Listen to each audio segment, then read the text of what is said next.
नमस्कार दोस्तों, स्वागत है एक बार फिर आपका हमारे नई वीडियो में। इस वीडियो में हम आपको बताएंगे टीजीटी सब्जेक्ट कॉम्बिनेशन के बारे में। आपके पास कौन कौन से सब्जेक्ट होने चाहिए ताकि आप एलिजिबल हो। उससे पहले हम बात कर लेते हैं कि आपकी एज कितनी चाहिए, आपकी एलिजिबिलिटी कितनी है। ठीक है, तो देखिए बात करते हैं DSSB 2023 के बारे में, टीजीटी सब्जेक्ट कॉम्बिनेशन। उससे पहले हम बात करते हैं कि आपके क्या क्या क्वालिफिकेशन, आपके पास क्या चीज़ होनी चाहिए। ठीक है, बात करते हैं पहले ग्रेजुएशन की। ग्रेजुएशन में आपके 45% होनी चाहिए मिनिमम, और कोई भी यूनिवर्सिटी हो वो सब वैलिड होती है। ठीक, फिर बात करते हैं बीएड की। जी हाँ, जो अपीयरिंग वाले होते हैं, बीएड में जो अपीयरिंग है ना, मतलब जो भी कर रहे हैं बीएससी कंप्लीट नहीं हुई वे इसमें एलिजिबल नहीं होती। और आपकी बीएड क्या होनी चाहिए, आपकी बीएड कंप्लीट होनी चाहिए, तभी आप DSSB टीजीटी के लिए एलिजिबल है या पीआरटी के लिए एलिजिबल होते हैं। बात करते हैं अपीयरिंग नॉट एलिजिबल, अपीयरिंग वाले एलिजिबल नहीं होते। अब आते हैं CTET पेपर सेकंड, आपका क्लियर होना चाहिए टीजीटी के लिए। पीजीटी के लिए किसी पेपर की जरूरत नहीं पड़ती।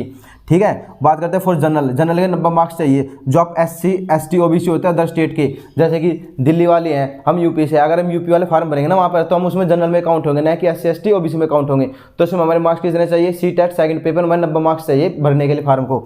ठीक है, बात करते हैं तो दिल्ली के SC ST OBC उनके लिए चाहिए 82 मार्क्स। जो दिल्ली में रहे ना 1993 से 1993 से रह रही है, ठीक है, वे वहाँ के SC ST OBC माने जाएंगे। ठीक, उनके पास सर्टिफिकेट होना चाहिए, साथ ही साथ वे 82 मार्क्स होने चाहिए सेकंड पेपर में, तो एलिजिबल होते हैं। अब बात करते हैं एज की। सबसे बड़ा जो डाउट है एज को लेकर आता है। आपकी जो एज है, पहले किसी की 32 थी, किसी की 35 थी, अलग अलग थी, लेकिन जब दोबारा जो बजट पेश किया गया ना, उसमें सबकी 30 कर दी गई है। तो देखिए general SC ST OBC other state के है ना, जो वे सब जनरली काउंट होंगे, उनको जनरली माना जाएगा।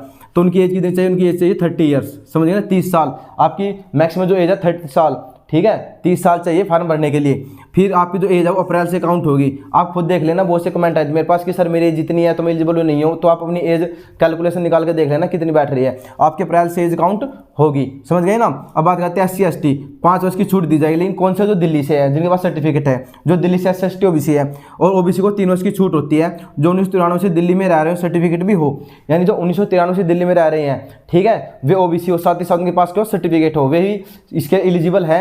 मतलब एलिजिबल मतलब ये है कि उनको छूट है 3 वर्ष की।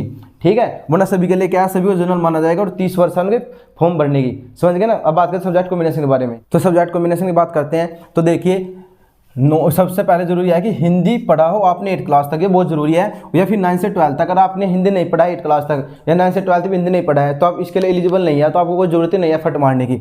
अब बात करते हैं सब्जेक्ट कॉम्बिनेशन की।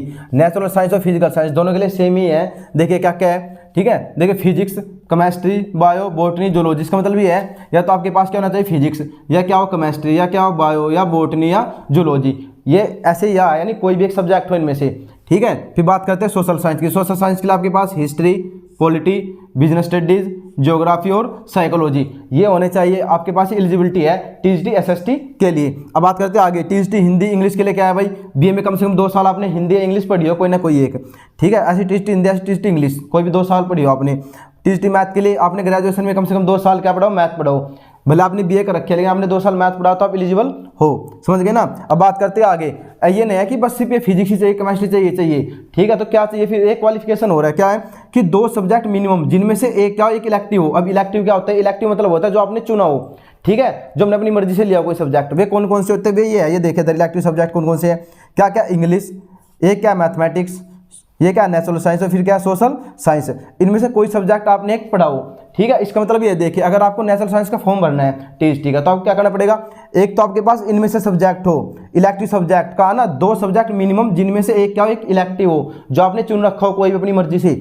जैसे मान लो हमारे पास इंग्लिश था, दूसरा क्या चाहिए, या तो फिजिक्स हो हम भर देंगे, या केमिस्ट्री हो भर देंगे, बायो, बॉटनी, जूलॉजी कोई भी हम भर देंगे। समझ गए ना। अगर हमें नेचुरल साइंस का फॉर्म भरना है तो हमारे पास एक तो इलेक्टिव सब्जेक्ट जैसे इंग्लिश है, या फिर क्या हमारे पास मैथमेटिक्स है और फिजिक्स है, मैथमेटिक्स और केमिस्ट्री है, ये 2 का कॉम्बिनेशन होना चाहिए, तभी आप फॉर्म भर सकते हैं टीजीटी नेचुरल साइंस का। ऐसे बात करते हैं SST की, भाई सोशल साइंस के लिए अगर आपको SST का फॉर्म भरना है टीजीटी SST का, तो क्या चाहिए, मिनिमम 2 सब्जेक्ट, जिनमें से एक क्या हो, एक इलेक्टिव हो। इलेक्टिव समझ गए ना, जो हमने चुना अपनी मर्जी से लिया हो। देखिए अगर आपको भरना है तो आपके पास क्या चाहिए, BA जो भी आपने की है, या फिर बिजनेस स्टडी है आपके पास, जो भी आपने किया है ना, उसमें से एक ये सब्जेक्ट होना चाहिए, कोई भी एक, BA BCom कुछ भी कर रखी हो। तो उसमें मान लो आपके पास पॉलिटी और क्या होना चाहिए, नेचुरल साइंस हो या इंग्लिश हो, इनमें से भी एक सब्जेक्ट जरूरी है। अगर आपके पास इनमें से कोई सब्जेक्ट नहीं है तो आप एलिजिबल नहीं है। फॉर एग्जाम्पल आप मानिए, अगर आपने क्या है, आपने हिंदी पढ़ रखा है और क्या पढ़ रखा है, संस्कृत। क्या क्या है, हिंदी और संस्कृत। अब बताइए आप हिंदी का एलिजिबल हो, बिल्कुल भी नहीं। क्यों नहीं होने के, देखिए क्योंकि आपके पास इलेक्टिव सब्जेक्ट नहीं है। आपके पास हिंदी जरूर है, आपने 2 साल हिंदी जरूर पढ़ा है, लेकिन इससे जरूरी क्या है कि इलेक्टिव सब्जेक्ट जरूरी है, इनमें से होना चाहिए इलेक्टिव सब्जेक्ट। अगर इनमें से आपके पास इलेक्टिव सब्जेक्ट नहीं है तो आप टीएसटी के लिए एलिजिबल नहीं हो। आए ना समझ, उम्मीद है समझ में आया होगा कि इलेक्टिव सब्जेक्ट क्या होता है, जो अपनी मर्जी से चुना है, और ये बहुत जरूरी है। ठीक, इनमें से एक सब्जेक्ट पक्का पढ़ो आपने, ये सब्जेक्ट है तो इलेक्टिव सब्जेक्ट, इनमें से एक पक्का पढ़ाओ। ठीक, अगर ये नहीं है तो आप एलिजिबल नहीं है, इनमें से एक सब्जेक्ट जरूरी है और इनमें से कोई भी। समझ गए ना। अब बात है सब्जेक्ट कंसर्ट क्या होता है। सब्जेक्ट कंसर्ट का मतलब है जो कम से कम 2 साल पढ़ाओ। मान लो अगर आपको टीजीटी मैथ की तैयारी करनी है, टीजीटी मैथ का फॉर्म भरना है, तो आप क्या करेंगे, आपने कम से कम ग्रेजुएशन में 2 साल मैथ पढ़ाओ। ठीक है, तभी आप एलिजिबल मानो जाओगे। ठीक, फिर आपने क्या टीजीटी एसएसटी है, टीजीटी एसएसटी का फॉर्म रखा आपने। ठीक, तो क्या आपको 2 साल एसएसटी पढ़ी हो, वो आपका सब्जेक्ट कंसर्ट, यानी कि आपको जो मेन सब्जेक्ट है वो सब्जेक्ट आपने कम से कम 2 साल पढ़ाओ। समझ गए ना। जैसे यहाँ लिखा भी कि टीजीटी इंग्लिश का फॉर्म भरना आपको, तो बीए में कम से कम 2 साल का इंग्लिश पढ़ियो। ठीक है, हिंदी का पढ़ना तो कम से कम 2 साल हिंदी पढ़ियो। ऐसे ही मान लो कि वो बीकॉम है और एलिजिबल है या नहीं किसके, नेचुरल साइंस के लिए, तो सीधी सी बात है अगर उसने भाई फिजिक्स पढ़ रखी है तो और एक सब्जेक्ट ही पढ़ रखा है तो एलिजिबल है, वरना नहीं है। जैसे मैंने बताया था ना अभी।